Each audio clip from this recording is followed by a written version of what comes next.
yang akan dimoderatori oleh Bapak Dr. Muhammad Budi Setiawan. Kami persilakan Pak Muhammad Budi Setiawan. Presentasi kedua ini adalah dari Bapak Jupiter Sitorus Pane. Silakan Bapak.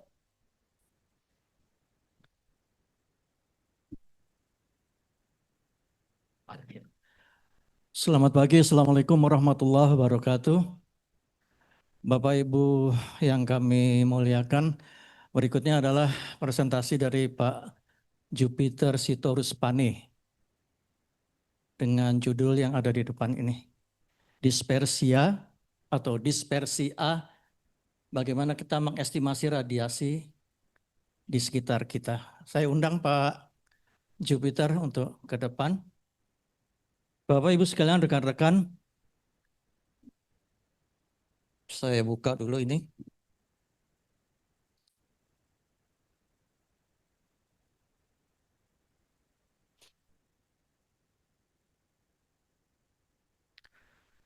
Pak Jupiter ini, silakan duduk Pak Jupiter, jangan malu-malu. Pak Jupiter Sitorus Pane ini lahir di Padang, Sumatera Barat. Jadi kalau saya lihat lebih asik bicara bahasa Minang daripada Bataknya. Kalau kata Pak Tukiran bukan orang Batak, dia orang Padang katanya. Jadi tahun 60 kemudian sekolah di ITB Fisika, tahun 84 lulus. Kemudian S2 di University of Knoxville, USA, program Master Pasca Sarjana, lulus tahun 93, dan kemudian S3 di IPB, program Pasca Sarjana, lulus tahun 2006. Riwayat pekerjaan sejak 1985 masuk di Batan di Pusat Reaktor Serbaguna Serpong, yang sekarang sudah fading, jarang kita dengar istilah Pusat Reaktor Serbaguna ini.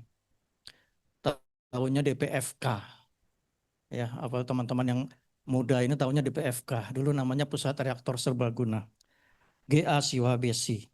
Satu-satunya yang masih punya lambang Batan di Puspitek ini. Karena takut nuruninnya ya. Di atas ya susah dan takut kena radiasi. Kemudian sebagai peneliti di bidang keselamatan teknologi reaktor nuklir dan tentunya terakhir di PRTR, sekarang di PRTRN. Kemudian penugasan luar negerinya cukup banyak, yaitu utamanya adalah sebagai expert di IAEA dari tahun 2009 sampai 2010, 1 tahun. Kemudian melakukan expert mission di berbagai negara, termasuk di Indonesia, Filipina, Uganda, Sudan, Ghana, Bangladesh, dan Sri Lanka sebagai expert mission.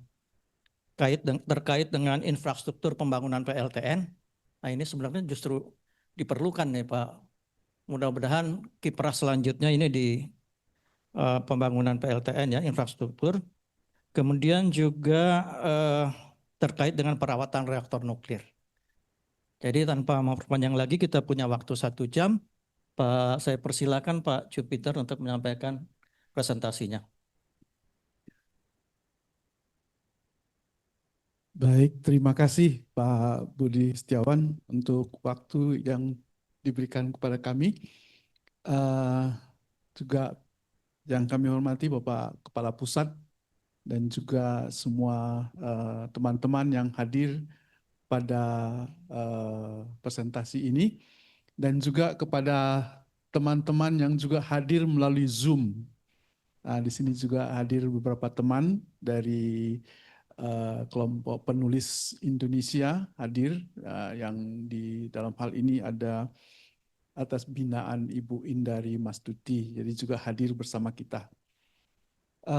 Izinkan saya untuk menyampaikan presentasi ini yang judulnya adalah dispersi A. Jadi dispersi atmosfer maksudnya ini. Dispersi A itu dispersi atmosfer, estimasi radiasi di sekitar kita.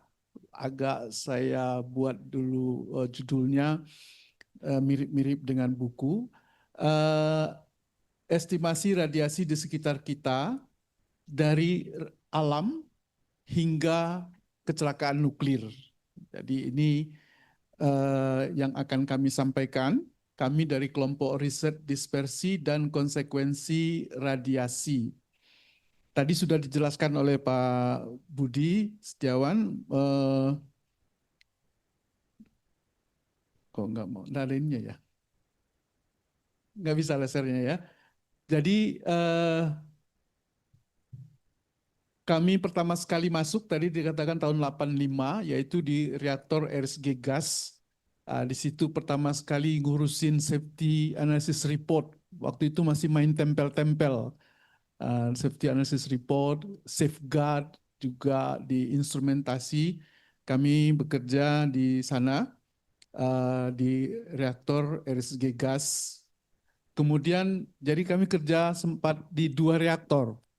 Satu lagi di reaktor PSTNT di 32000, Pusat Sains dan Teknologi Nuklir Bandung. Di sini kegiatan utamanya itu adalah konversi reaktor dan memimpin kegiatan-kegiatan penelitian senyawa bertanda, safety, ada keselamatan ya, ada di 2 reaktor.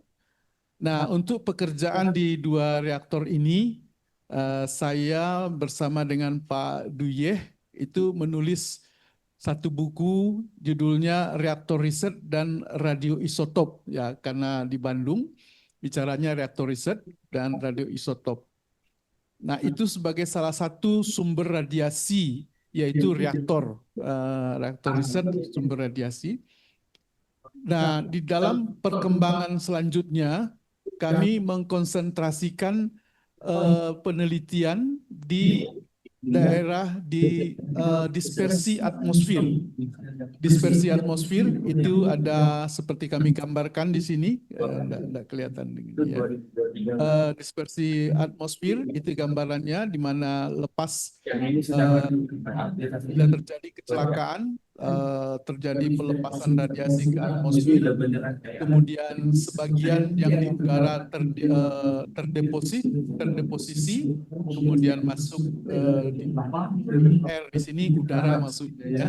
Kemudian ada yang dari udara turun ke tanah, lalu mengalir atau diambil oleh tumbuhan, dan juga ada yang dimakan oleh hewan. Kemudian yang di udara itu melalui breath, inhalasi dan external irradiations masuk ke dalam tubuh manusia, dan melalui tumbuhan dan makanan masuk ke manusia melalui digest ya, dimakan. Nah, disitulah ditentukan untuk satu orang ditentukan dosis individualnya, dosis individual. Nah, dari dosis individual itu ini masuk ada namanya cumulative impact dose. Jadi di dalam satu wilayah bisa terjadi ada beberapa penduduk itu akan mendapatkan dihitung dalam cumulative impact dose. Nah, inilah apa yang saat ini sedang kami fokuskan pekerjaannya, dan ada satu keinginan pada saat itu bahwa apa yang sudah yang kita kerjakan, yang saya kerjakan lah terutama, itu harus atau ingin menjadi sebuah produk, Maka dengan apapun caranya, waktu itu saya belum bisa belajar Python ya, saya belajar dari Pak Surip, dari Pak Putu untuk mengembangkan satu program yang namanya dispersi atmosfer A. Dispersi atmosfer. Dan dispersi atmosfer ini sudah mendapat hak cipta, ini yang kuning di sini mendapatkan hak cipta, sehingga kami boleh memimpin, dan pada saat ini pemrogramannya itu banyak dilakukan, pemrograman saya dan dibantu oleh Pak Alvin, terutama yang pengembangan programnya. Saya di dalam ide-idenya, Pak Alvin banyak membantu sekali di dalam membuat programnya. Juga dari cara menggunakan Python itu dari Pak Suri, Pak Putu, Dan diskusi-diskusi materinya dengan Kepala Kelris, ya Pak Budi, juga ada Pak Yaryanto. Nah, jadilah itu sebagai satu hak cipta. Nah, dari hak cipta ini kami juga ingin sebenarnya, tapi karena sudah waktunya selesai, mengembangkannya ketika kita melakukan monitoring di daerah, di satu kawasan, itu dilakukan monitoring ataupun pengamatan rilis. Diharapkan itu terjadi ketika Indonesia sudah membangun reaktor di banyak tempat, maka dia dilakukan sentralisasi monitoringnya sehingga dapat dipantau apabila terjadi kecelakaan reaktor, anomali rilis itu dari reaktorkah, dari kecelakaan reaktorkah, atau datangnya dari luar, ada senjata nuklir yang masuk, atau senjata nuklir yang berseliweran kalau ada perang nuklir, atau ketika ada yang melakukan percobaan nuklir. Nah, ini kita harapkan nanti menjadi satu sistem ketahanan nasional terhadap ancaman radiasi. Namun ini adalah angan-angan setelah yang pertama tadi. Namun ini mungkin akan diteruskan. Di bidang dispersi radiasi ini, yang kelompok khusus dalam dispersi A ini adalah revisi 0, itu akan diteruskan oleh peneliti yang lain. Nah, dari kelompok penelitian kami sudah transfer itu ke melalui Pak Budi Setiawan ke Pak Sunarko yang menjadi penanggung jawab penelitian ini, dan kami sudah melakukan transfer beberapa kali pertemuan. Itu gambaran umum dari apa yang ingin kami sampaikan pada saat ini. Kita lanjut ke yang berikutnya.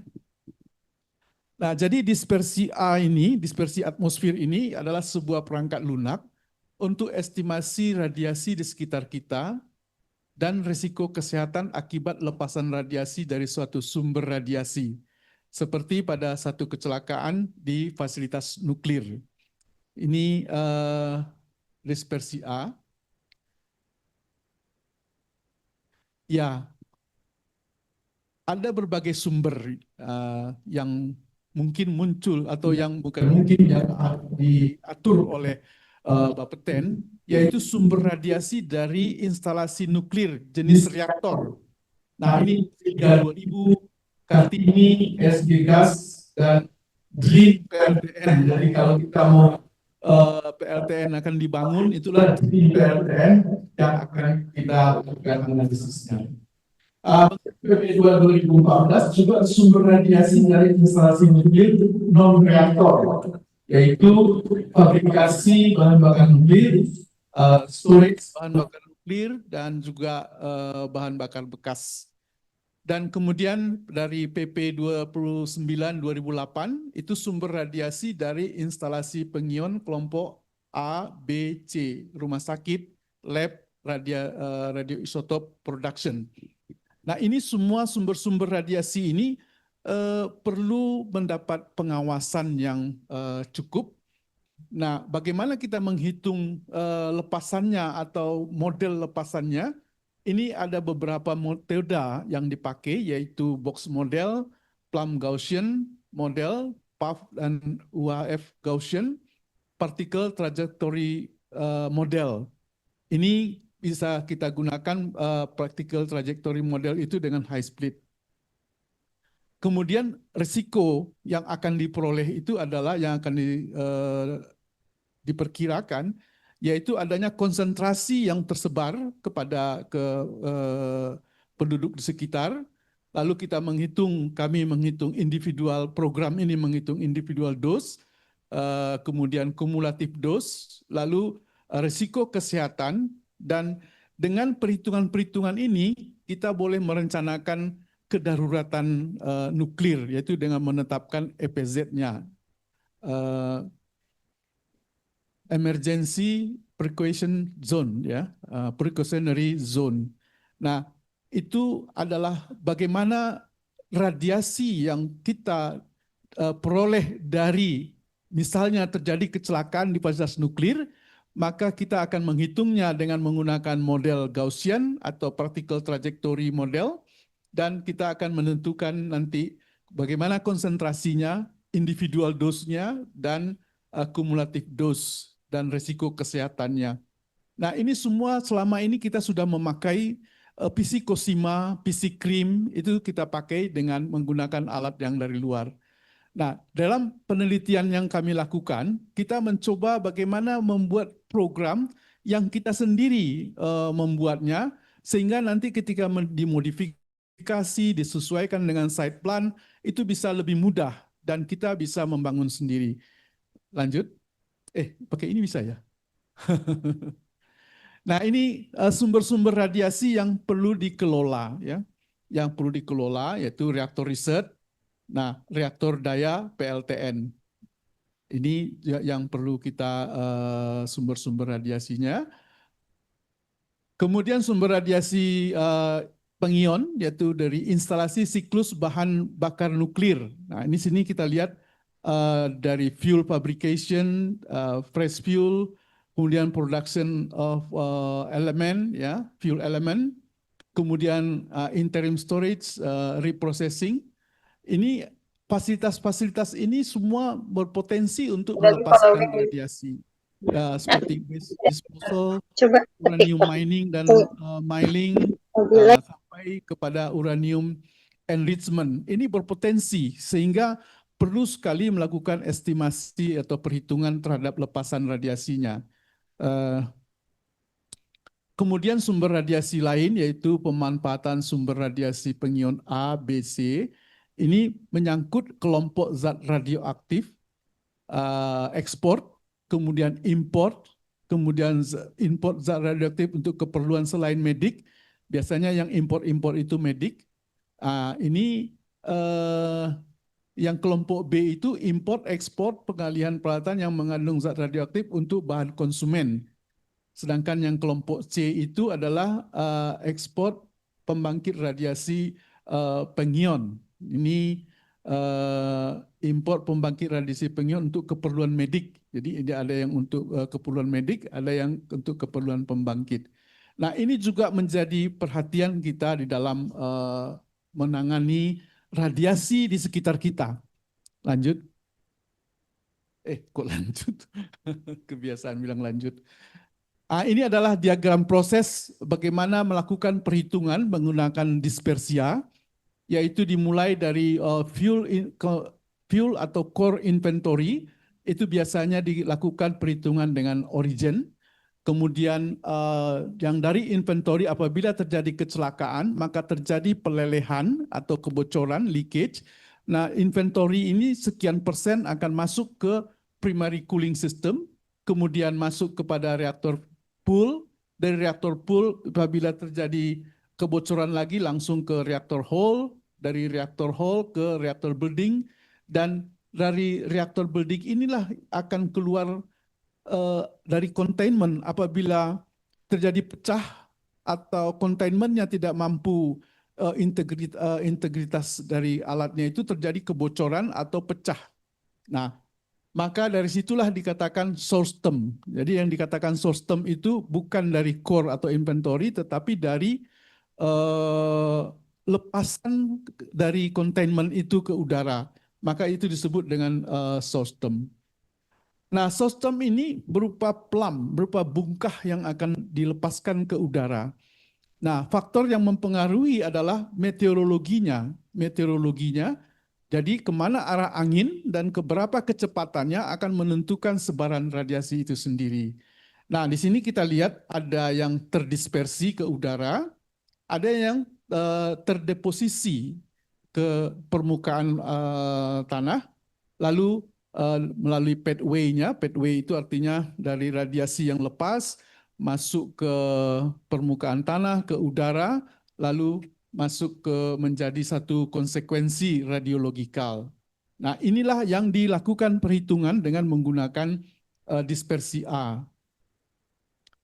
Nah, pengetahuan atau analisis yang dibutuhkan di dalam keterangan dalam ini adalah pertama perhitungan sumber radiasi. Nah, ini kita atau kami, grup kami membuat perhitungannya yang disebut dengan ST dispersia, source term dispersia. Itu ada perhitungannya. Kemudian lepasan radiasi di udara, air, dan tanah. Nah, khusus yang untuk udara, itu programnya atmospheric dispersion. Itulah yang disebut dengan dispersia. Kemudian penyusunan data penerimaan penduduk, flora atau fauna, kemudian perhitungan dosis penerimaan oleh penerima, lalu perhitungan dampak dan risiko, baru ditetapkan rencana kedaruratan atau emergency planning, lalu rencana pengelolaan lingkungan hidup, dan rencana pemantauan radiasi lingkungan atau RPL radiologi. Nah, ini secara kompak, secara terintegrasi atau secara komprehensif memberi jaminan atau keamanan kepada masyarakat bahwa radiasi yang dilepaskan itu bisa terkontrol, bisa terpantau, baik pada kondisi normal maupun pada kondisi kecelakaan. Maka ada yang disebut dengan RKL dan RPL kalau kita bicara soal lingkungan.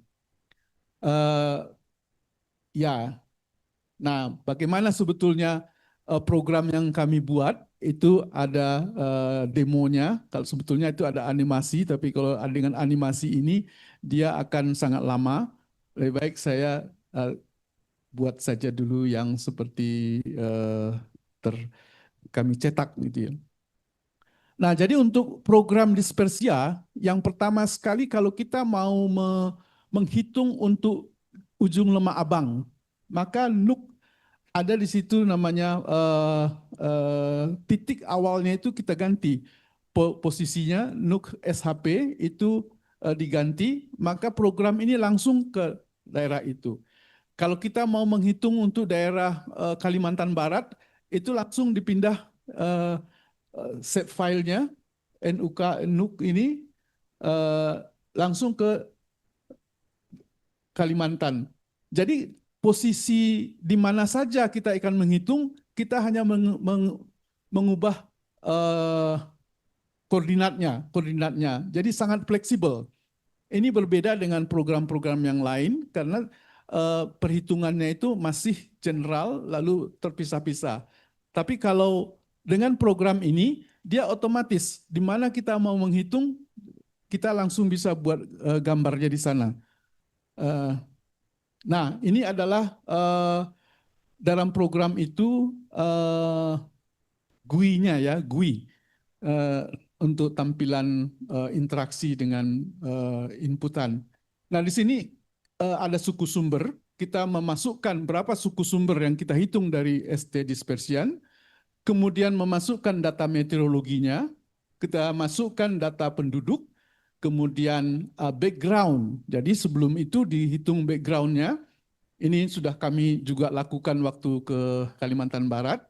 Kemudian data lingkungan. Data lingkungan itu artinya tumbuhannya berapa densitinya, kemudian hewannya berapa densitinya. Ini nanti yang akan menerima risiko.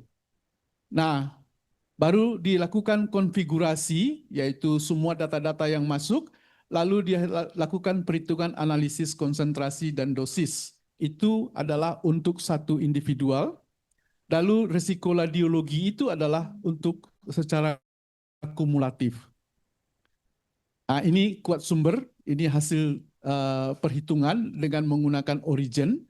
Dari hasil perhitungan origin ini, dari lepasannya secara beruntut, dari inventory sampai ke rilis, itu dihitung. Nah, ini hasilnya.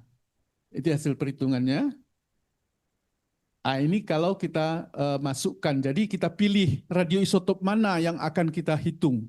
Apakah keseluruhannya atau terbatas kepada yang paling sensitif. Kita dapatkan ini, lalu setelah selesai konfigurasi dapat dilanjutkan dengan klik analisis konsentrasi dan dosis. Itu untuk menghitung dosis individunya.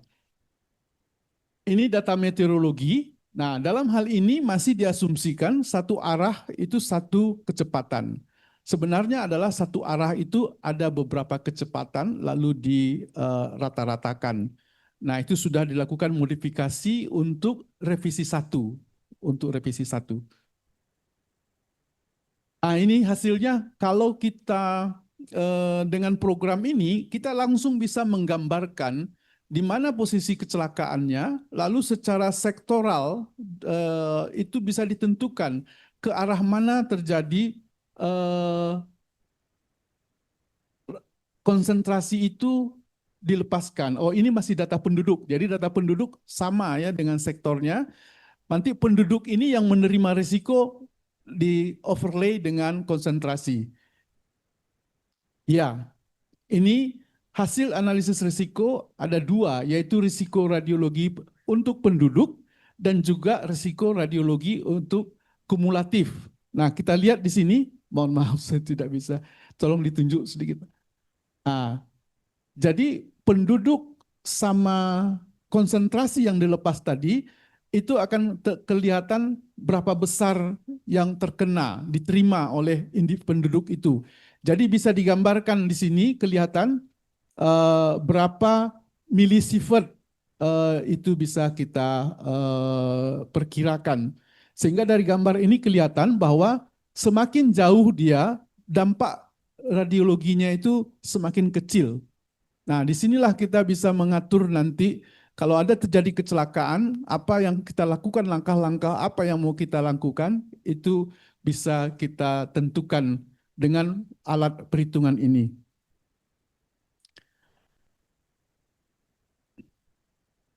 Oh, iya, iya. Risiko radiologi penduduk adalah nilai risiko yang diterima manusia secara langsung. Nah, ini yang diterima dari inhalasi, dari reposisi, lalu dari cloud yang langsung disinari oleh awan radiasi. Itu cloud, kemudian dari inhalasi dihirup masuk ke dalam tubuh, lalu yang resuspensi, radioisotop yang tadi di tanah itu terjadi resuspensi lagi sehingga manusia mendapatkan itu. Sedangkan risiko radiologi kumulatif adalah risiko yang diterima manusia secara langsung dan dari lingkungan, yaitu ketika long term period, itu manusia akan makan daging, akan makan tumbuhan. Nah, itu kalau diakumulasi mempunyai risiko lebih daripada hanya dari inhalasi, cloud, dan resuspensi. Itu kemampuan daripada dispersi atmosfer yang sedang kita buat.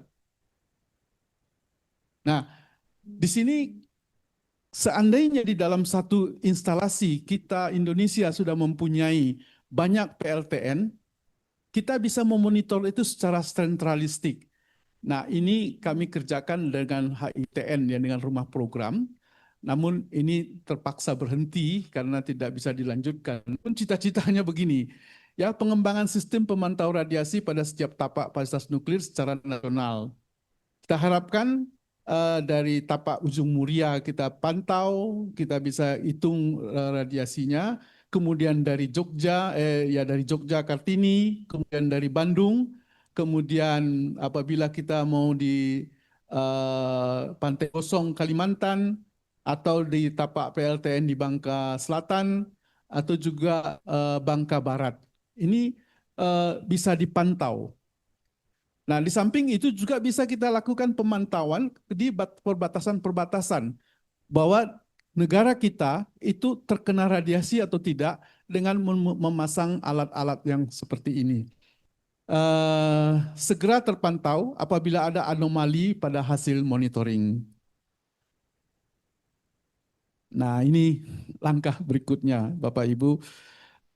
Mudah-mudahan belum bosan ya. Kalau sudah bosan nanti enggak apa-apa, langsung aja tidur, enggak apa-apa. Ini dari penelitian ke penulisan buku populer. Ini yang sedang kami garap, bahwa penelitian-penelitian ini diusahakan bisa masuk kepada masyarakat. Nah, ini diusahakan bisa masuk kepada masyarakat. Agar mudah masyarakat memahami tentang radiasi, mengelola, dan menangani potensi bahayanya. Itu yang penelitian kami di Dispersia A itu, itulah yang kami terjemahkan supaya masyarakat tahu bahwa apa yang dikerjakan itu ada gunanya di dalam masyarakat. Nah, langkah konkret ya. Ini kami tuliskan di sini, hidup rukun bersama radiasi. Jadi dengan perhitungan-perhitungan yang dibuat tadi dapat kita buktikan bahwa radiasi itu bisa dikendalikan. Radiasi itu bisa dikendalikan, bisa dikelola dan kita ambil manfaatnya. Jadi jangan takut dengan radiasi. Nah, untuk bisa membuat ke buku populer ini, inilah saya belajar dari komunitas penulis Indonesia. Nah, itu namanya komunitas penulis Indonesia. Karena sudah mulai tahu saya bahwa ini waktunya sudah sampai saya harus mengakhiri, maka saya coba membuat ini.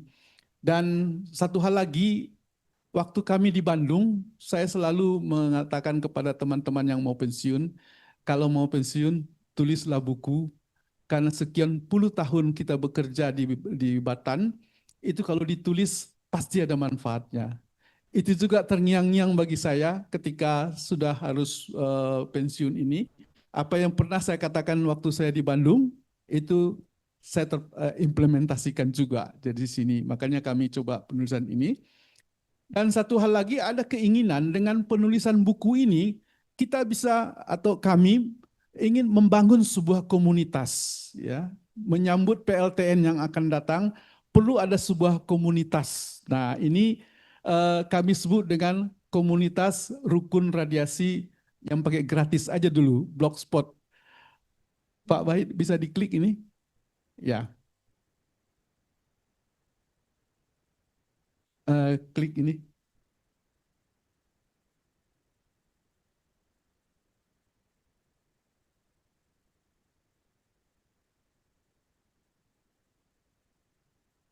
Iya, ini dengan komunitas ini kami coba nanti mengembangkan bagaimana PLTN itu bisa diterima, bisa diterima. Inilah komunitasnya. Hari ini kami masukkan bedah buku dan awal peluncuran 27 Mei, itu yang untuk kejadian hari ini. Nanti ada sambutan dari Ibu Indari Mastuti yang mengajarkan saya bagaimana menulis populer, nanti juga dilanjutkan oleh Bapak Kepala Pusat. Nah, komunitas hidup rukun dengan radiasi atau radiasi ini hadir mengedukasi masyarakat tentang penggunaan, pengelolaan, dan pengawasan radiasi nuklir. Yang melalui diskusi dan sharing pendapat, kita dapat bersama-sama memaksimalkan manfaat radiasi dan meminimalkan risiko.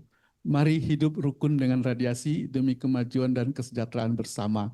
Itulah inti daripada blog ini yang kami buat. Mudah-mudahan ada ininya, ada manfaatnya. Kembali ke presentasi tadi. Ya, lanjut. Oh ini.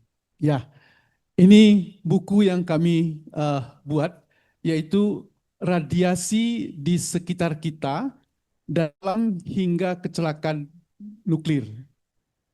Apa yang harus kita lakukan adalah mengenal radiasi, cara mengelolanya, dan menangani bahayanya.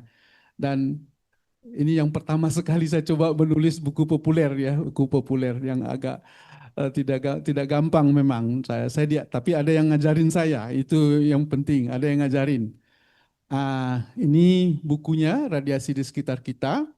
Hari ini saya nyatakan sebagai peluncurannya. Ya. Nah ini radiasi di sekitar kita, wajahnya masih mirip dengan saya ya, masih ya. Ini saya jelaskan apa profil saya di buku itu.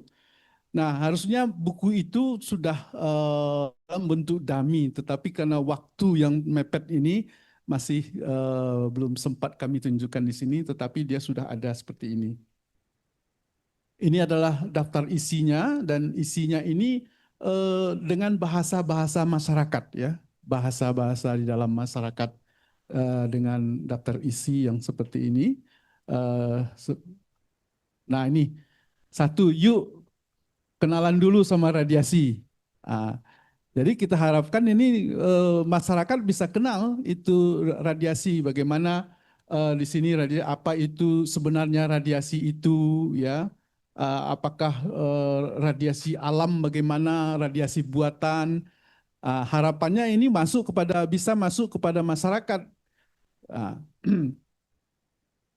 Kemudian ini yang keenam, eh, kalau terjadi kecelakaan, gimana dong? Ini bahasanya sangat bahasa masyarakat sekali. Tetapi jelas ini adalah didukung oleh hasil riset yang sebelumnya ya. Jadi riset dispersia A yang kami lakukan itu kita bisa pertanggungjawabkan. Hanya bahasanya saja yang kami ubah. Nah, ini kalau kita lihat gambar ini adalah gambar yang dari riset kami sendiri ya, di dalam dispersia A, dispersi atmosfer itu ada gambarnya. Jadi itu juga bisa kami masukkan ke dalamnya. Jadi ini bisa dipertanggungjawabkan dengan penelitian. Nah, ini yang bab 9-nya itu mengatakan bisa nggak sih kita hidup rukun dengan radiasi? Ya, bisa nggak? Ya, kita berkeyakinan dengan hitungan-hitungan dispersi A itu atau dengan PisiCRIM, dengan PisiCosima, kita bisa menjamin kepada masyarakat bahwa sebetulnya kita bisa hidup rukun dengan radiasi. Kalau normal bagaimana? Kalau terjadi kecelakaan itu kita sudah buat antisipasinya, bagaimana mengelolanya untuk ini, untuk mengatasi radiasi. Jadi sebetulnya tidak perlu takut ya, tidak perlu takut eh, radiasi itu. Apalagi dari sisi teknologi. Dari sisi teknologi kita sudah menggunakan teknologi ramah radiasi, solusi cerdas untuk masa depan. Ya. Kita menggunakan teknologi bagaimana memonitor, memantau dari radiasi itu sendiri. Kalau terjadi kecelakaan, bagaimana mengevakuasi, bagaimana berikan countermeasure, lalu melakukan relokasi. Jadi tidak perlu khawatir. Nah, itu kita jelaskan dengan bahasa masyarakat, bahasa populer. Iya, ini. Ya, jadi saya serahkan saja ke Indescript ya, ke Indescript. Bagaimana Indescript mengelola ini ya, saya menuliskannya, tapi Indescript yang akan memasarkannya. Nanti saya minta Ibu Indari Mastuti sebagai owner daripada Indescript ini untuk menyampaikan sambutannya dalam ya,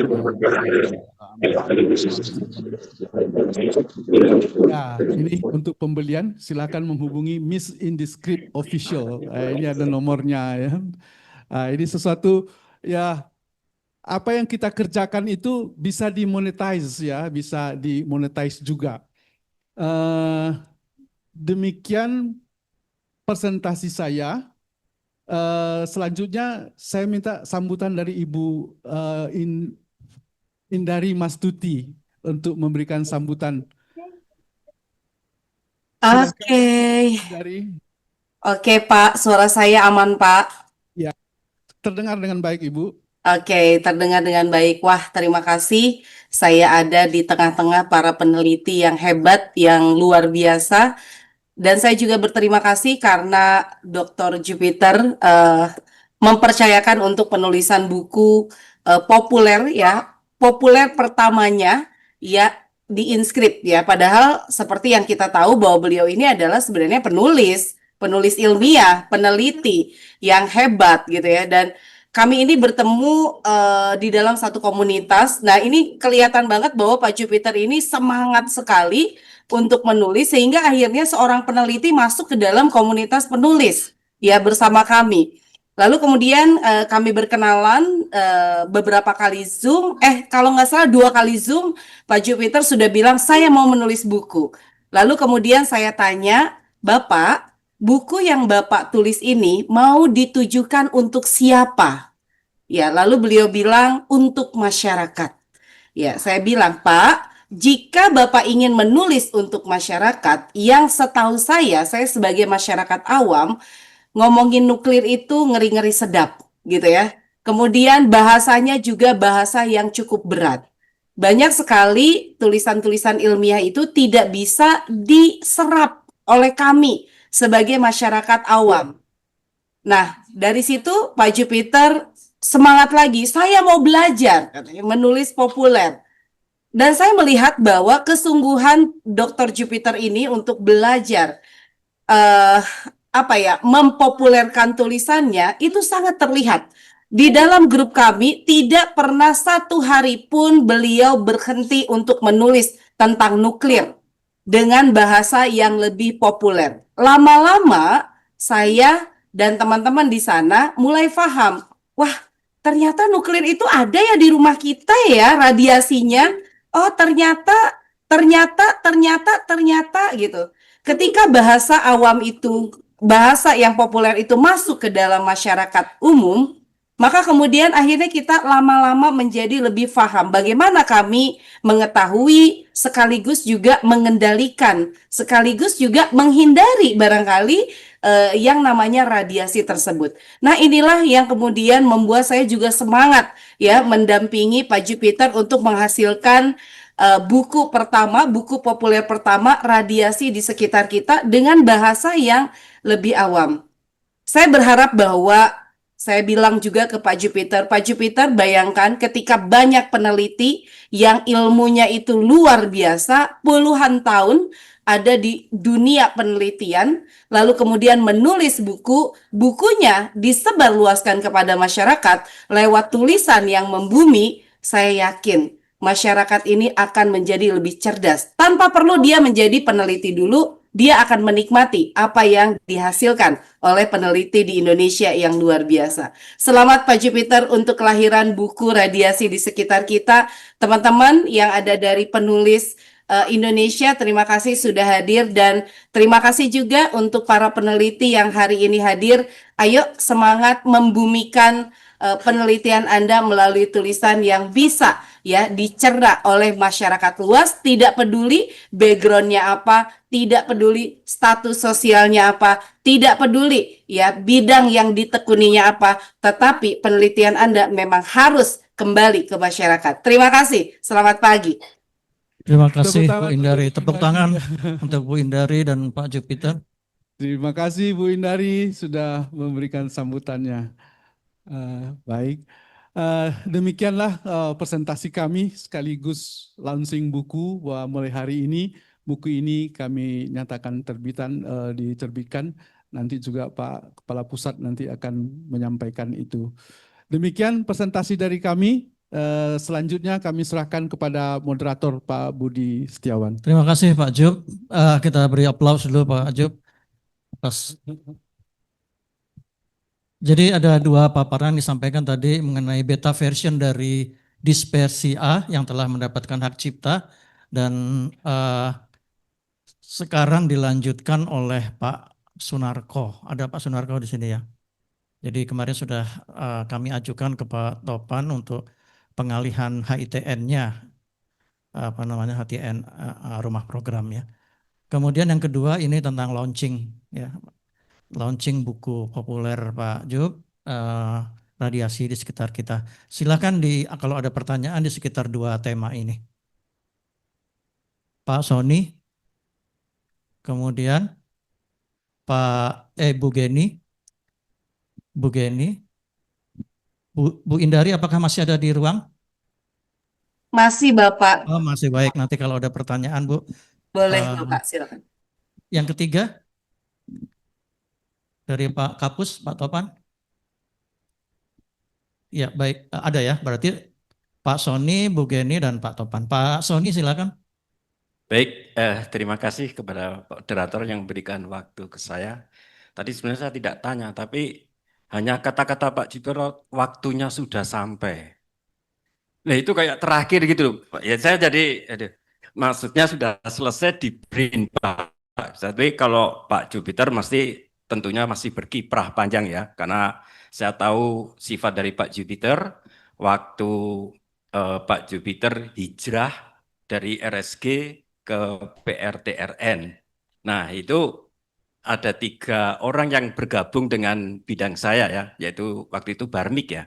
Nah di situ saya lihat Pak Jupiter tekun ya, tekun di 3 serangkai itu mungkin Pak Budi belum gabung ya, Bu Made almarhum, Pak Kuncoro dan Pak Jupiter, dan sekarang berarti 3-tiganya sudah tidak di sini. Dan saya tahu sendiri bahwa Pak Jupiter memang semangat ya, kalau sore pulang itu jam 5. Jadi Karena dulu masih satu ruangan ya, bukan di CWS, jadi bisa memang bekerja sampai sore. Nah, jadi itu Pak Jupiter ya, jangan waktunya sudah sampai ya, jangan. Waktunya tengah gitu loh untuk hidup ya. Nah, saya mau bertanya yang tadi Pak Jupiter ya, disampaikan waktu di tabel tadi antara inventory dan sistem ya. Kalau tidak saya lihat di tabel tadi, inventory dan sistemnya sama ya. Artinya bahwa frekuensi itu tidak berkurang dari perjalanan inventory ke sistem. Memang asumsi itu bisa digunakan. Kalau memang benar reaktornya itu desainnya benar-benar eh, bagus ya. Nah, ya betul betul ini. Jadi benar-benar bagus. Artinya antara dari bahan bakar sampai lepasan itu dianggap asumsinya adalah lepas semua. Kan dari kita ya oke-oke saja ya, tapi kan di dalam analisis kan sebenarnya tidak begitu. Apalagi dan kita kalau kita berbicara ke masyarakat bisa saja loh berarti reaktornya tidak bisa mengkip apapun ya. Langsung dari bahan bakar langsung ke sistem. Itu mungkin saya dengan Pak Titor, apakah asumsi dalam software itu seperti itu? Itu yang pertama. Yang kedua ini Pak Jupiter ya, tadi bicara dispersi, kemudian saya lihat metodologinya ya dengan Plum dengan apa. Kalau misalnya nih Pak Jupiter, dengan metodologi itu kita untuk mengetahui kan sekarang di Batan Indah itu bukan radiasi Pak. Kita itu rukun dengan bau sampah dari tempat dari Cipecang. Nah, itu kadang kan juga apa ya, metodologinya kan sama, Plum ya. Apakah bisa dideteksi atau diukur seberapa sih ke level dari bau sampah itu dengan yang metode. Mungkin itu saja Pak Jupiter. Terima kasih. Langsung saja Pak Jup, silakan. Baik, terima kasih untuk perhatian dari Pak Sony. Ya, memang saya dulu suka agak lama-lama pulangnya gitu ya. Dulu malah suka ngobrol sama Bu Geni juga gitu kan, udah malam-malam, udah sore-sore. Yang kedua soal fuel inventory dan sistem. Sebetulnya tidak sama Pak Sony, kalau kita lihat ya, yang sama itu hanya noble gas. Noble gas itu tidak bisa di filter gitu. Dia tembus noble gas. Sedangkan yang lain itu berkurang. Dia berkurang. Ada misalnya I131 itu 1,65 10 pangkat 15. Ini 4,1 eksponen 11. Jadi sebetulnya sistem itu adalah inventory yang ada di teras reaktor. Terdiri dari 7 kelompok, ya, 7 kelompok gas mulia, halogen, ya, dan seterusnya, rubidium, ya, lutenium. Kelompok-kelompok itu mempunyai daya tembus yang berbeda-beda terhadap pertama yang akan dilalui itu adalah cladding daripada reaktor itu sendiri, yaitu gap. Kedua yaitu vessel dari gap kan masuk ke cooling system. Kemudian ada penyungkupnya yaitu vessel. Jadi kalau terjadi kecelakaan pelelehan saja di inventory, dia belum menjadi source dia masih ditutup oleh vesselnya, bejana. Nah, kalau seandainya hidrogen yang dihasilkan itu semakin besar dan semakin kuat, itu akan meledakkan, memecahkan vessel. Nah, dari vessel itu dia akan masuk ke containment. Nah, diharapkan di containment ini pun akan ditahan gitu, ditahan. Tetapi kadang-kadang seringnya adalah penahanan itu tidak bisa dilakukan terus-menerus ketika hidrogennya jalan terus, ya, pemanasan jalan terus, hidrogen diproduksi terus. Apabila sistem pendingin tidak berhasil mendinginkan reaktor itu, gitu. Tapi kalau ada kecelakaan lalu sistem proteksi reaktornya berjalan dengan sempurna, itu langsung dipadamkan, langsung padam. Nah, case-nya adalah di severe accident itu pendinginnya tidak berhasil mendinginkan teras reaktor, tetapi terus naik suhunya sehingga terjadi produksi hidrogen makin banyak dan tekanan makin tinggi, vesselnya pecah dan sebagian vessel itu ada turun ke bawah atau namanya eh, turun ke bawah ya di core yang bawah. Nah, itu jadi menjadi nanti X vessel ya. Nah, di in vessel ini kalau pecah lagi dia masuklah ke containment. Diharapkan di containment dia tidak lepas. Kita harapkan tidak lepas. Tapi kalau pemanasan terus berlangsung, maka containment itu menjadi pecah. Itu kita lihat di Fukushima itu. Nah, pada saat lepas dari containment itulah dihitung source term. Dan nilainya kalau kita lihat di sini pasti lebih rendah, lebih rendah. Kecuali gas mulia. Jadi gas mulia tetap lolos, itu tetap lolos. Rendahnya itu diperkalikan suatu faktor atau memang melihat situasi sistem di dalam reaktor? Jadi ada kalau sekarang ini sebetulnya itu bisa dihitung dengan menggunakan MEC ya, dengan MEC atau Melkor, menghitung pelelehannya. Nah, di dalam asumsi di sini itu dikalikan dengan faktor ya. Kalau dia kita hitung dengan MEC, penggunaan MEC atau Melkor untuk melihat sejauh mana inventorinya keluar. Ya, demikian Pak. Jadi ada ininya. Tadi yang kedua apa ya? Udah itu. Misalnya dipergunakan untuk apa? Bau sampah atau Oh ya, bau sampah. Ya, kebetulan itu berbeda ya. Sampah dengan radiasi itu agak berbeda. Bungkahnya bagaimana? Namun jujur saya belum berpikir ke arah sana sehingga saya tidak bisa memberi jawabannya. Karena mengenai bau ini nggak ada konsentrasi bau gitu kan. Yang itu adalah smelling ya, mencium. Kalau radiasi ini ada sebuah bungkah partikel yang keluar sehingga dia terdispersi.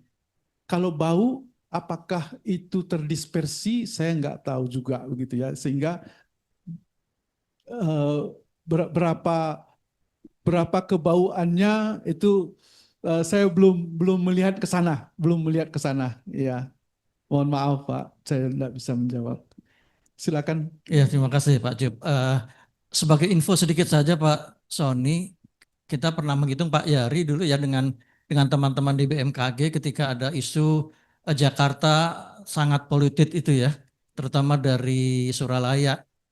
Ya, waktu itu kita coba menghitung ataupun memodelkan, ya ternyata tidak beralasan untuk menyebutkan di sana itu sebagai sebuah. Jadi bisa dengan modeling atmosfernya yang kita miliki datanya dari BMKG setempat dan juga sumber dari sana.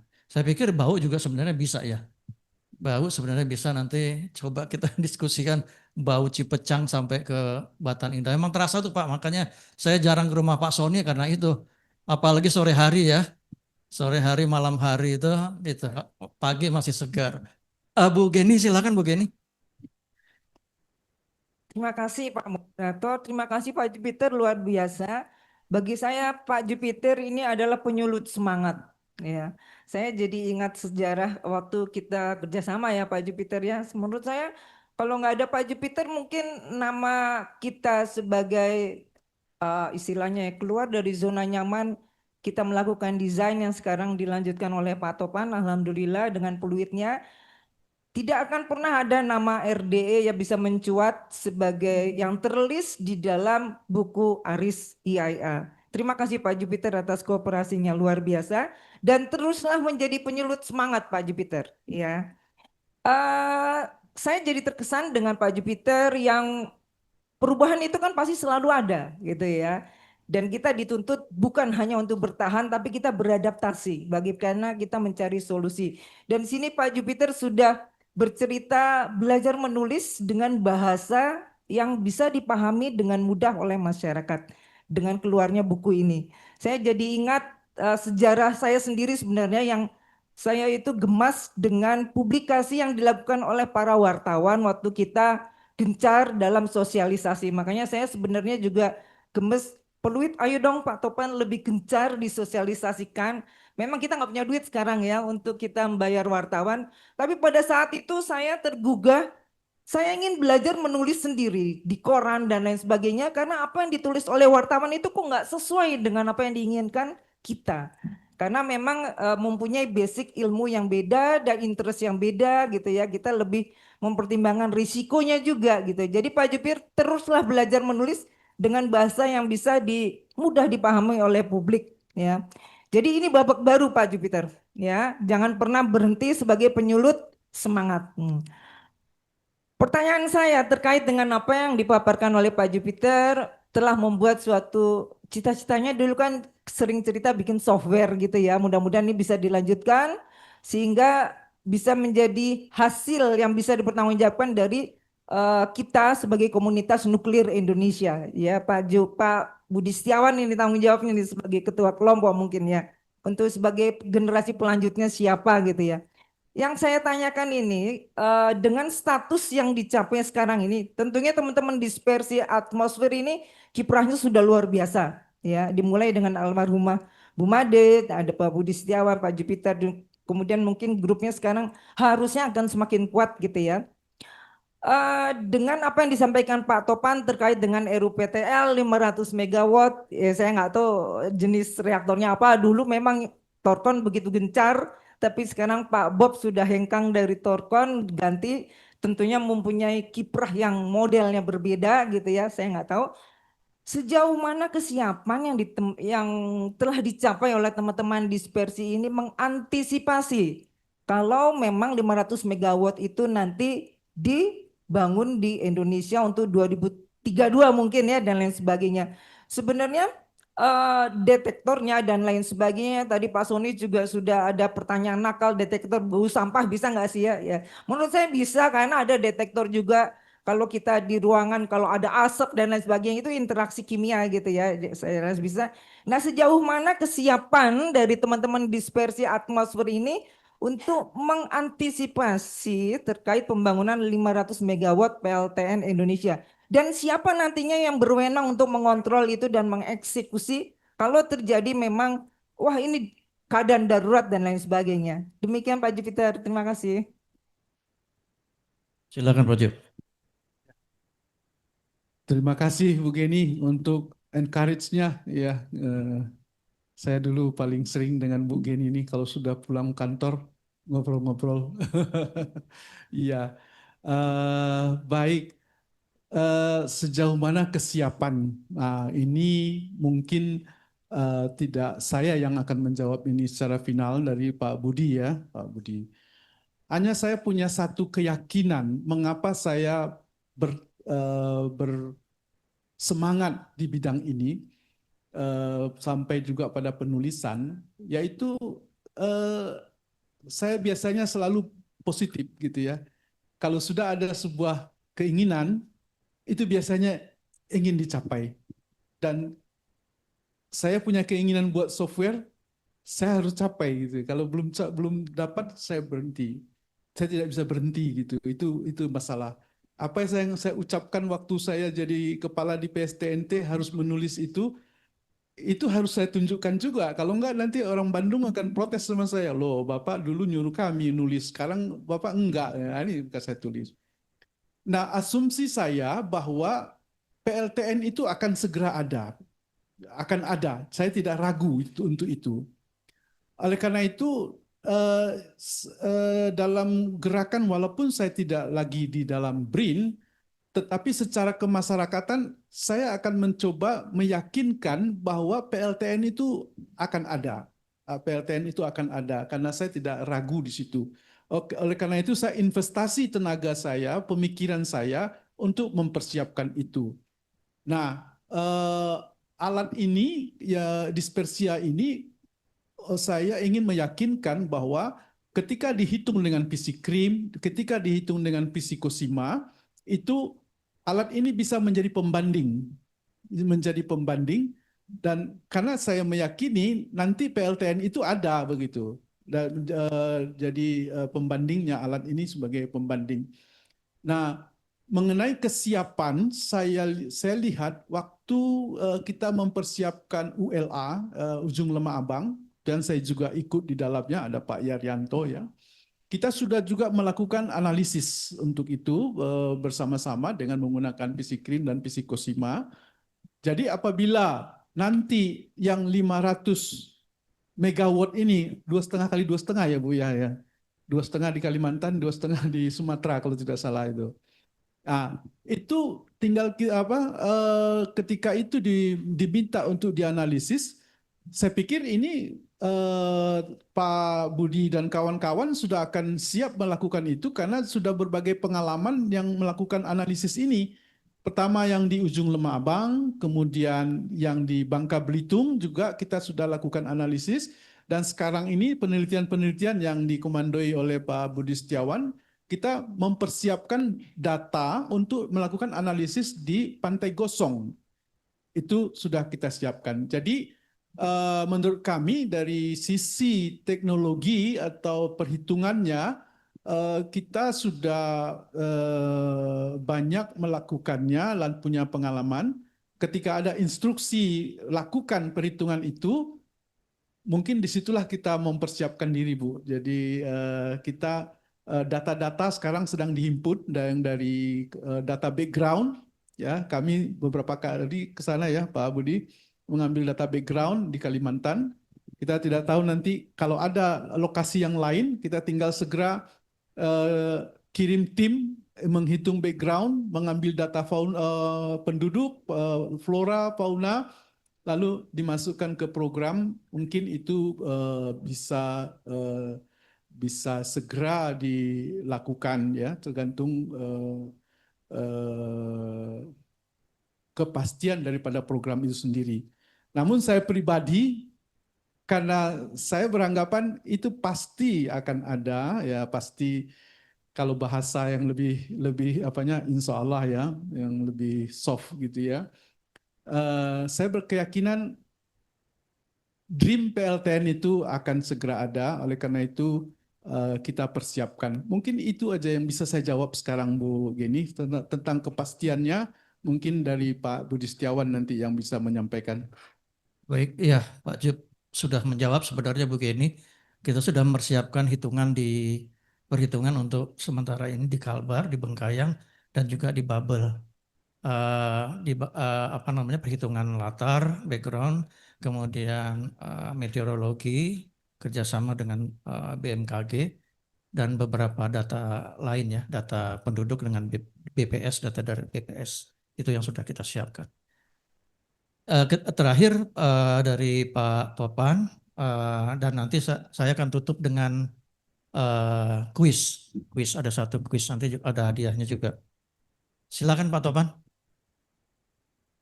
Ya, mohon izin ke depan karena saya menyambut dan menghormati tamu kita Bu Indari. Masih ada Bu Indari?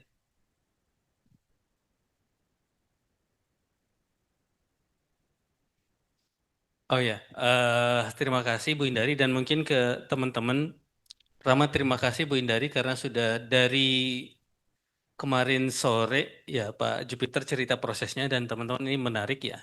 Karena kita kayaknya bisa menulis, hanya yang kurang itu tukang bentak-bentak ya. Jadi sorry Bu Indari, saya istilahkan tukang bentak-bentak. Mereminder kalau, hey hari ini belum nulis loh. Minggu ini belum nulis. Pekan ini belum ada progres. Jadi ini kami ucapkan terima kasih ke Bu Indari dan success story. Saya pikir bukan hanya Pak Jupiter, di layar kami lihat ada Bu Ari Widowati yang juga sudah beberapa, kalau nggak salah 2 buku ya Bu Ari ya, sudah hadir di komunitas HIMNI, kalau nggak salah beliau banyak publish di sana. Ini Maaf Pak menarik Tovan, bagi. saya baru hadir lagi, baru selesai sholat. Punten. Oke Bu Indri, Bu Indari, makasih. Bu Indari, saya jadi ngerti kenapa nama publishernya InScript ya, ternyata Indari Script. Oke, makasih. Saya ngelihatnya kemana? Oke, Bu, ini mungkin teman-teman saya jadi terpikir hal menarik ya, terutama tentang story di beberapa diskusi bahwa kita akan panen profesor riset. Di sisi lain, tidak semua mungkin akan dapat giliran speech atau apa? Orasi. Saya tidak tahu ini mungkin hanya terpikir saja tadi, bagaimana kalau memang para calon profesor riset ini kita arahkan nulis buku ya. Tentu memang profesor riset itu harus nulis buku. Enggak harus ya sekarang berarti ya. Sekarang tidak harus, tetapi BRIN menetapkan kata kunci para profesor riset itu sebaiknya melakukan diseminasi. Jadi kita usahakan teman-teman yang mau orasi tentu akan kita dorong. Alhamdulillah dapat kita sampaikan Bu Geni ya. Sementara yang baru daftar Bu Geni, ini teman yang mau daftar, ayo daftar. Tapi mungkin kita bisa punya skenario lain ya. Saya tidak tahu ini diizinkan apakah nanti dianggap nakal lagi oleh BRIN atau enggak.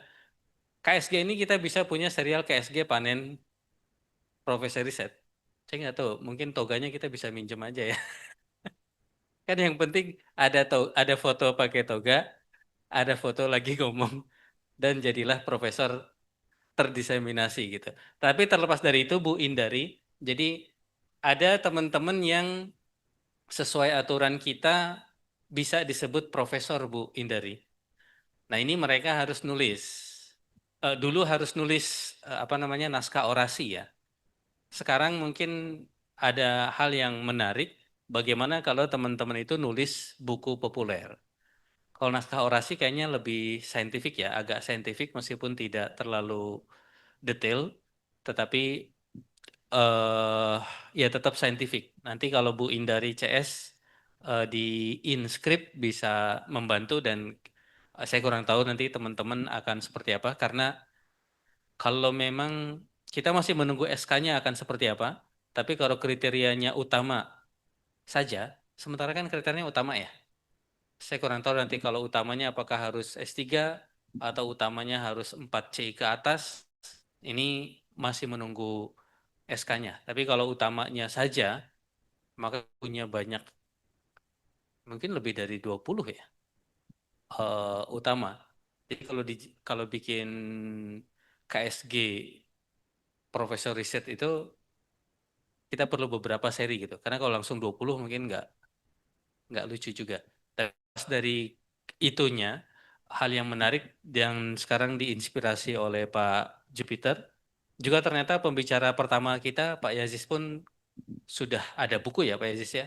Ada, saya ingat waktu Pak Yazis di BHK sempat sampaikan buku tersebut ke ruangan di lantai 3. Jadi ini menginspirasi kita, teman-teman sekalian, terutama mungkin yang sudah ada publikasi bisa dari publikasi ke buku lah ya. Seperti tadi Pak, ide dari Pak Jupiter dari publikasi ke buku, apalagi kalau publikasinya ada story-nya.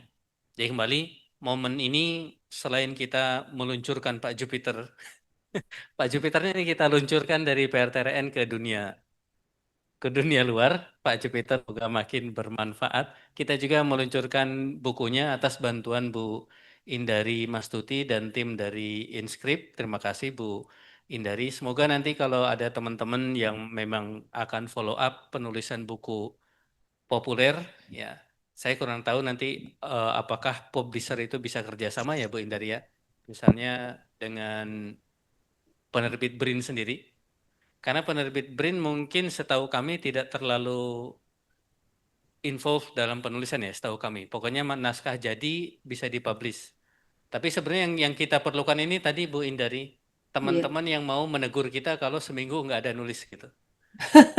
Jadi kalau seminggu tidak ada progres itu menegur kita, katanya mau nulis buku gitu, tapi kok seminggu nggak ada progres. Ini sebenarnya yang diperlukan oleh teman-teman para peneliti. Jadi ini kita para peneliti emang menarik Bu. Ya, kadang absen pun kita lupa ya. Kalau sama Bu Indari tiap hari pokoknya digas terus.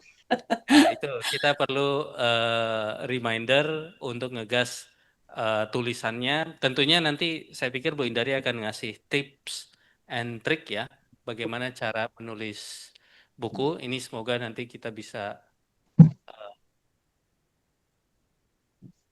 bisa follow up ya. Dan ini Bu Ari, terima kasih Bu Ari. Jadi dengan Pak Jupiter juga lagi nulis tentang PLTN ya Bu ya. Jadi semoga makin produktif.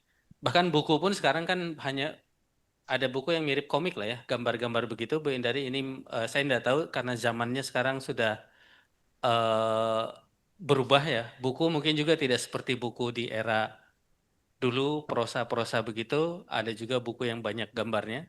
Kayak buku anak-anak sih, tapi sekarang banyak juga buku dewasa, artinya buku untuk PLTN atau apa itu lebih banyak gambarnya daripada tulisannya. Ini mungkin hal-hal yang menarik, terutama teman-teman yang sudah capek-capek bikin gambar menarik untuk publikasinya, bisa kita duplicate di tulisan tersebut.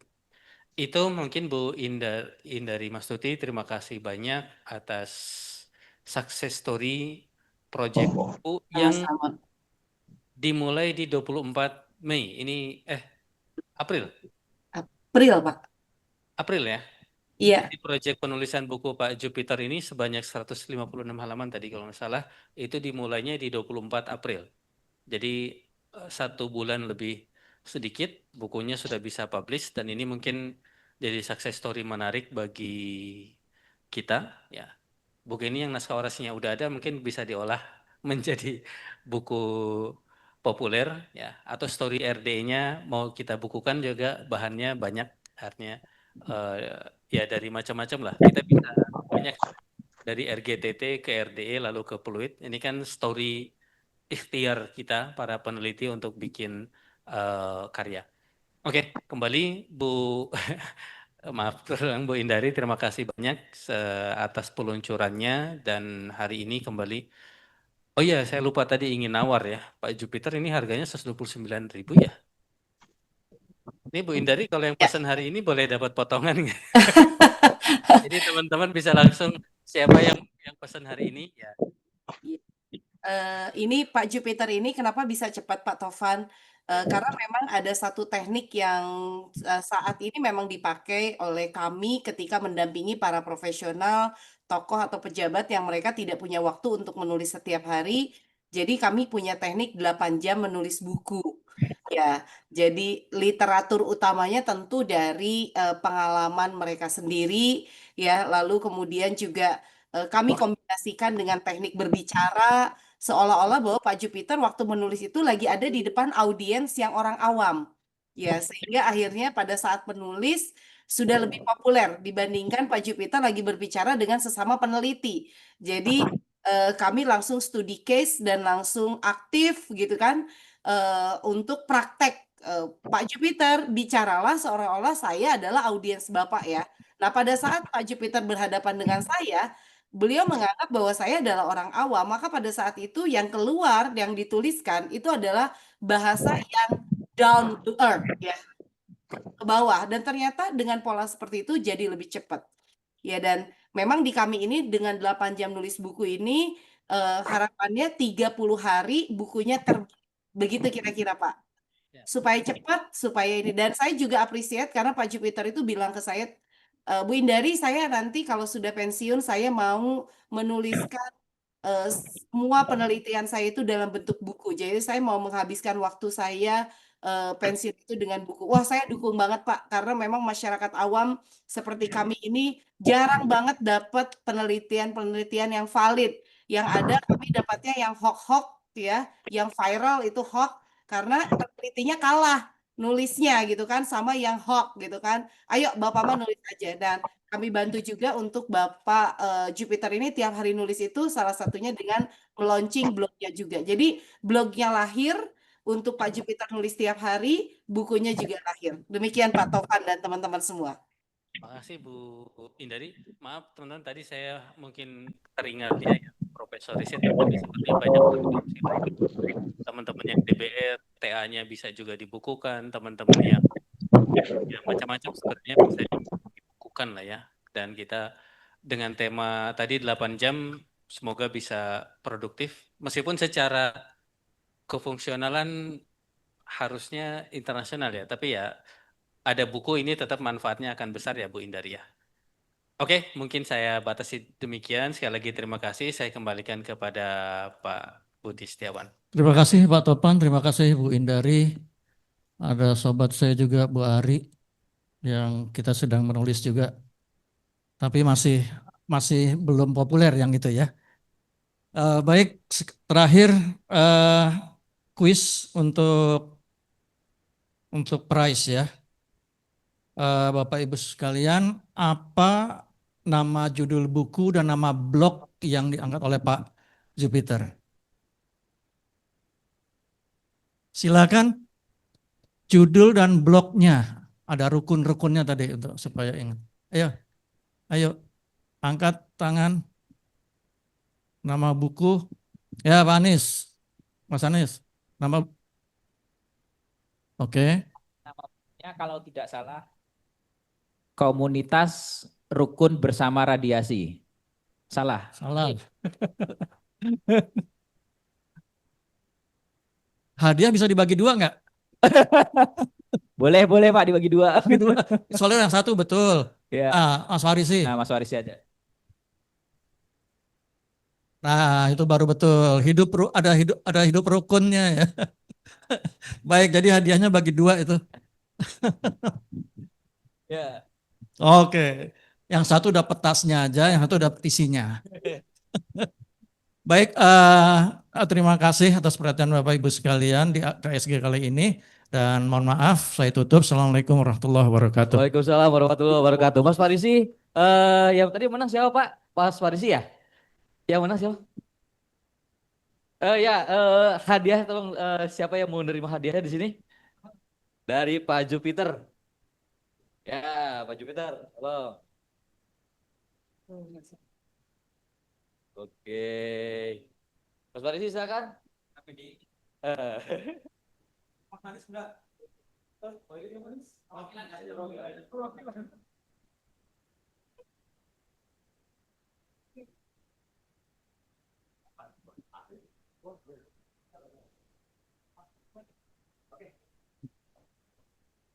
Oke, baik.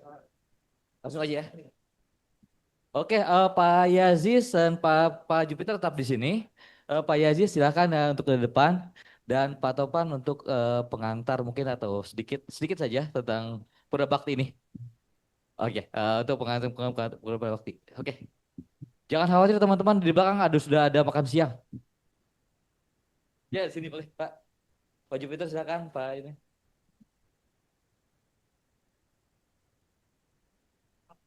Pak, mau ada penyampaian? Ustaz? Sedikit aja ya. Iya, alhamdulillah. Mungkin kembali selamat Pak Jupiter dan Pak Yazis ya atas pencapaiannya.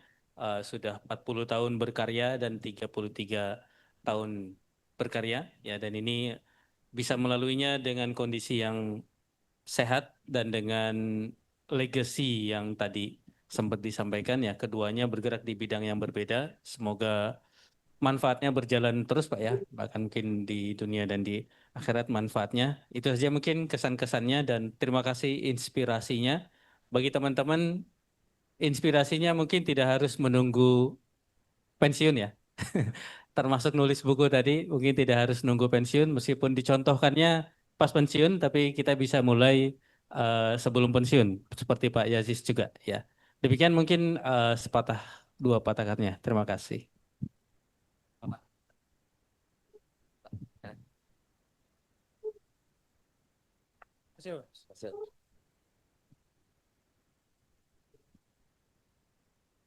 Ya, Pak. Ini untuk Pak. Setelah ini, mari kita foto sama-sama teman-teman. Ke depan ya. Ya, kembali ayo, foto sama-sama yuk.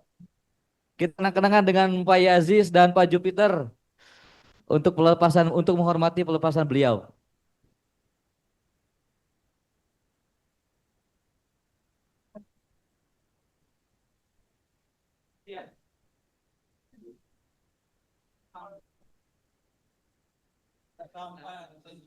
Mari untuk menghormati beliau.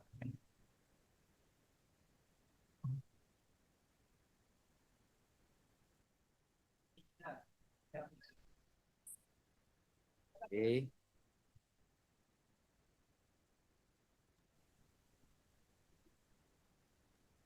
Hindari kita foto bersama Bu Endari. Ya, teman-teman penulis, ayo buka videonya juga teman-teman penulis yang ikut. Buka videonya ya teman-teman penulis ya.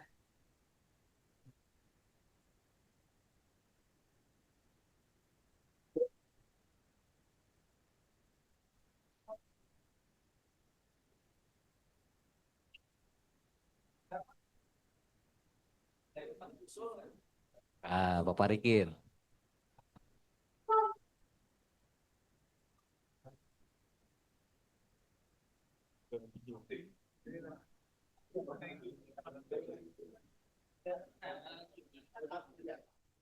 Sudah, Bu. Oke.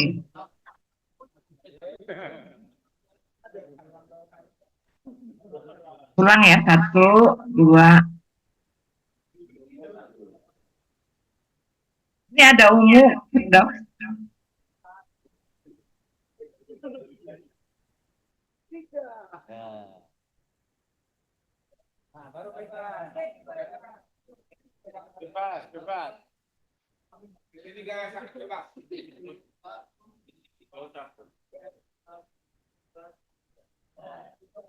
Oke, terima kasih. Terima kasih semuanya. Ya, ya. Terima kasih ya untuk dengan demikian berakhirlah acara KSG kali ini. Selamat Purna Bakti Pak Yazi, selamat Purna Bakti Pak Jupiter. Silakan teman-teman makan siang ya, silakan. Yang Zoom udah boleh live ya Pak ya. Terima kasih untuk yang di Zoom. Terima kasih semuanya untuk Terima telah kasih. hadir di Zoom ini, di pertemuan ini, dan sampai ketemu di pertemuan berikutnya. Bye. See you, bye.